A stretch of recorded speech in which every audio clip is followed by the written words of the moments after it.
Hello दोस्तों, नमस्कार। Infrastructure made simple में आपका स्वागत है। लास्ट वीडियो में हमने समझा था कि एप्लीकेशन सर्वर पे रन करती हैं। ओके, इसके बाद हमने थोड़ा सर्वर के बारे में डिटेल समझी थी। ठीक है, तो अब थोड़ा और इसमें आगे बढ़ते हैं, सर्वर को और थोड़ा समझते हैं। देखिए, रियल लाइफ में एक कंफ्यूजिंग सिचुएशन आती है जो बहुत ही कॉमन है। हम देखते हैं कि सर्वर भी अप है, एप्लीकेशन भी अप है, कोई मेजर आउटेज भी नहीं है, फिर भी आपकी एप्लीकेशन डाउन जा रही है। आपको स्लोनेस फील हो रही है अपनी एप्लीकेशन को चलने में। आपने भी इसको फील किया होगा। ठीक है, तो अगर हम आईटी की बात करें, रियल आईटी एनवायरनमेंट्स में भी ये बहुत नॉर्मल सिनेरियो है। ऑफिस में आपने ऐसा फील किया होगा कि आपका ईमेल स्लो चल रहा है, काम तो कर रहा है। ठीक है, तो इसको प्रॉपर से समझने के लिए हमको सर्वर को थोड़ा और समझना पड़ेगा। सर्वर की थोड़ी और डिटेल में जाते हैं। तो देखिए, अभी तक हमने सर्वर को समझा था एक मशीन है। ठीक है, लेकिन एक्चुअल में उससे बहुत बढ़कर है। सर्वर एक्चुअली में मल्टीपल रिसोर्सेज का कॉम्बिनेशन होता है। ठीक है, और यही रिसोर्सेज किसी ना किसी तरह से हम यूज करते हैं और पूरी एप्लीकेशन चलती है। तो अगर इनमें से कोई एक रिसोर्सेज स्ट्रगल करता है तो पूरी एप्लीकेशन की परफॉर्मेंस पे इम्पैक्ट होता है।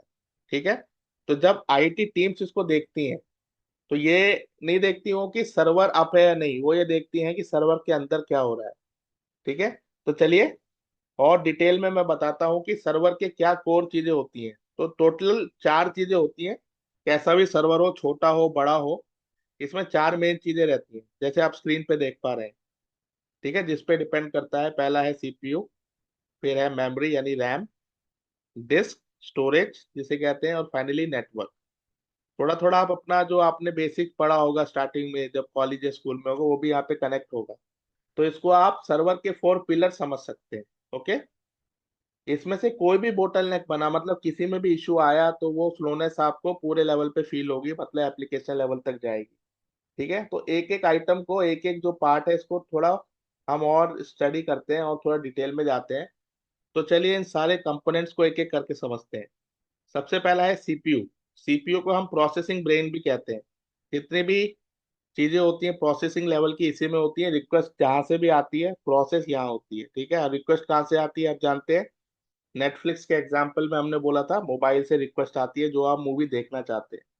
ठीक है, तो सीपीयू वो कंपोनेंट है जो एक्चुअल इंस्ट्रक्शंस प्रोसेस करता है। Okay, central processing unit, full form यही है इसकी। तो जब भी यूजर्स एप्लीकेशन को रिक्वेस्ट भेजते हैं, सीपीयू को यहाँ पे काम करना पड़ता है। ठीक है, शुरू में जब ट्रैफिक कम होता है सीपीयू कंफर्टेबल होता है, लेकिन जैसे जैसे ट्रैफिक और यूजर्स बढ़ते हैं, सीपीयू टेंशन में आ जाता है, सीपीयू को ज्यादा काम करना पड़ता है, मतलब सीपीयू बिजी होता जाता है और फिर ओवरलोड भी हो सकता है। तो ये सब आपको देखना है। तो जब हाई यूसेज होगा तब क्या क्या होगा। देखिए, रिक्वेस्ट आती रहेंगी तो वो रिक्वेस्ट क्यू में लगती रहेंगी। तो इसलिए आपकी रिक्वेस्ट जो 10वें नंबर पे आई और उसको प्रोसेस होने में भी टाइम लगेगा, इसलिए आपकी जो स्क्रीन है वो लोड होती रहती है। इसलिए हमें लगता है कि ये भाई धीरे काम क्यों कर रहा है, जबकि एप्लीकेशन सही है, बिल्कुल सर्वर भी ठीक है, लेकिन लोड बढ़ा हुआ है। इसलिए यहाँ पे ये चीजें हमें दिख रही हैं। ठीक है, तो रिक्वेस्ट क्यू में वेट करती है, इसलिए रेस्पॉन्स टाइम बढ़ जाता है और एप्लीकेशन स्लो फील होती है। तो उस समय यूजर्स को लगता है कि ऐप जो है वो लैग कर रही है, लेकिन इंटरनली जो आपका सीपीयू है उस पर प्रेशर ज्यादा होता है। तो इसलिए जो इंफ्रास्ट्रक्चर टीम्स होती हैं, जब भी ऐसी रिक्वेस्ट आती है, जब भी ऐसी कंप्लेन उनके पास आती है, तो वो सबसे पहले क्या चेक करती है, सीपीयू यूटिलाइजेशन। ये भी उनका एक पैरामीटर होता है कि सीपीयू कितना यूटिलाइज हो चुका है। ठीक है, अगर ओवर यूटिलाइज है तो ऑब्वियसली लैगिंग होगी, स्लोनेस होगी, तो फिर उसके आगे वो स्टेप्स लेती है। तो ये तो था सीपीयू का जो चार पिलर में से एक है, उसका थोड़ा डिटेल। ठीक है, इसके बाद आता है मेमोरी, जिसको हम कहते हैं रैम, रैंडम एक्सेस मेमोरी, आपने पढ़ा होगा। ठीक है, इसको हम कह सकते हैं the short term work space. जी हाँ, अब सीपीयू प्रोसेस करता है, लेकिन कहाँ पे करता है, इस मेमोरी के अंदर करता है, ये वर्क स्पेस होती है। ठीक है, तो रैम वो जगह है जहां सर्वर एक्टिव वर्किंग डाटा रखता है। ओके, क्या रखता है, एक्टिव वर्किंग डाटा, मतलब उस सेशन में जो एक्टिविटी हो रही है उससे रिलेटेड डेटा वहां पे रहता है। ठीक है, इसलिए एप्लीकेशन स्मूथ चलने के लिए मेमोरी पर डिपेंड करती हैं। ठीक है, ये भी एक पैरामीटर होता है। जब रैम सफिशिएंट होती है, मतलब जो आपकी मेमोरी है जितनी भी है, 512 है जो भी, सर्वर्स में तो ऑब्वियसली ज्यादा होगी। जब रैम सफिशिएंट होती है सब कुछ फास्ट चलता है, लेकिन जब रैम फिल होने लगती है, मतलब बहुत ज्यादा रिक्वेस्ट आ जाती है, तो भाई पूरे एरिया में थोड़ा थोड़ा एरिया पे हर प्रोसेस का काम चल रहा है, ठीक है, तो उस केस में क्या होता है, सर्वर स्ट्रगल करने लगता है। तो रैम फिल होने के बाद क्या होता है, ओवरऑल सिस्टम लैग करता है, ऑब्वियसली रेस्पॉन्स स्लो हो जाता है, और अनप्रिडिक्टेबल परफॉर्मेंस होती है, थोड़ा ऊपर नीचे, बहुत ही इरिटेटिंग चीज होती है, ठीक है।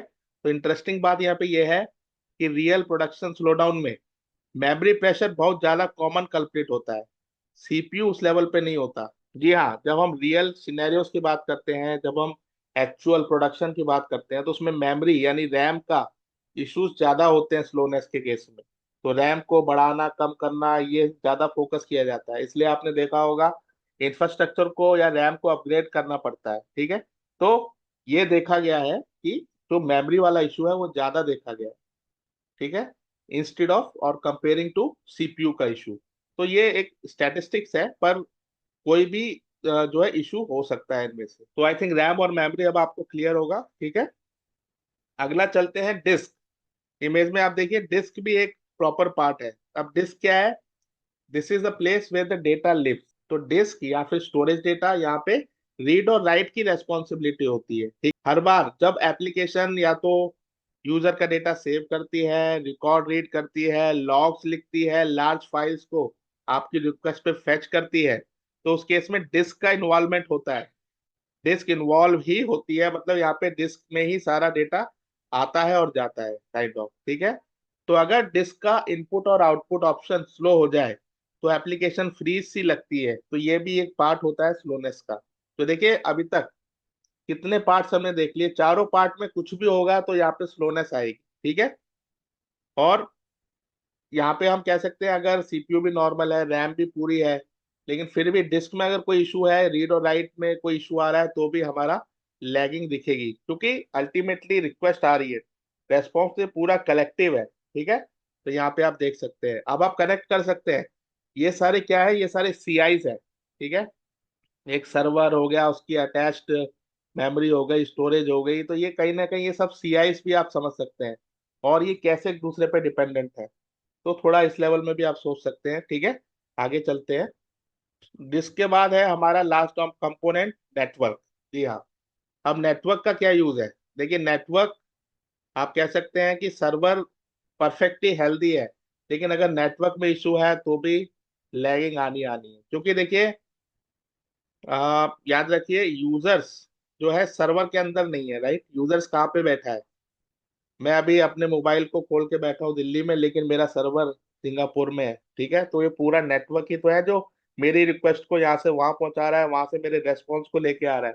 तो इस बीच में अगर कहीं भी इशू है तो ऑब्वियसली एप्लीकेशन क्या कर सकती है, कुछ नहीं। सीपीयू भी अच्छा है, रैम भी अच्छी है, डिस्क भी अच्छा काम कर रही है, लेकिन वहां भेज दिया उसने, यहाँ पहुंचने में कोई इशू आ गया तो ऑब्वियसली लैगिंग आएगी, ठीक है।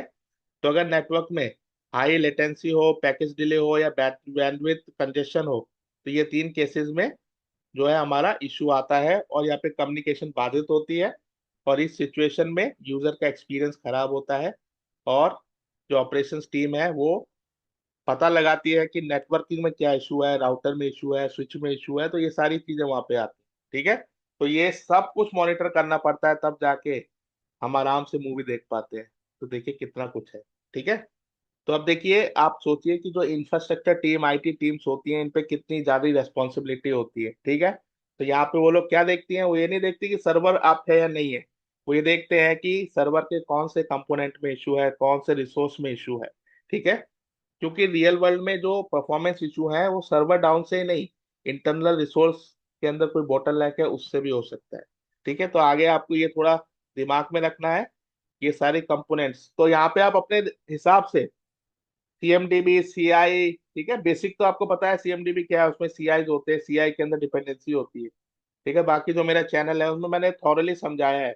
कौन सा channel, service now help desk Hindi में भी मैंने बताया है ये, और दूसरा आप इंटरव्यू गाइड में पूरी आईटीएल की सीरीज में कर रहा हूँ, उसमें लाइव प्रैक्टिकल तो नहीं दिया, बट मैंने अच्छे से समझाया है कि ये सारी चीजें क्या होती हैं, ताकि आपको बेसिक क्लियर हो जाए। बाकी टूल तो कोई सा भी यूज हो जाएगा, और उस टूल के अंदर हम लोग कॉन्फ़िगरेशन तो कर लेंगे, वो मैं कर रहा हूँ अलग से। जो हमारे कोर्सेज भी हैं, ठीक है, वो भी मैं आपके लिए लेके आऊंगा। बट अब आपको ये जो है कॉन्सेप्ट अपने दिमाग में क्लियर करना है कि कैसे सीआईज रिलेट करते हैं एक दूसरे, कैसे डिपेंडेंसीज होती हैं, और क्यों कंपनीज इतना पैसा इन्वेस्ट करती हैं सीएमडीबी और सीआई इन सब को मेंटेन करने में। ठीक है, तो नेक्स्ट टाइम अगर कोई बोलता है सर्वर स्लो है, तो याद रखना असली सवाल ये है कि सर्वर चल रहा है या नहीं। नहीं, असली सवाल है कि सर्वर के अंदर कौन सा रिसोर्स स्ट्रगल कर रहा है। ठीक है, तो यही था आज के वीडियो में। आई होप आपको क्लियर हुआ होगा। आने वाले टाइम में मैं और नए वीडियोस लाऊंगा जो ऐसी चीजों को आपको समझाएंगे, और फिर आपकी आइटम जर्नी थोड़ी अच्छी हो जाएगी। Thank you.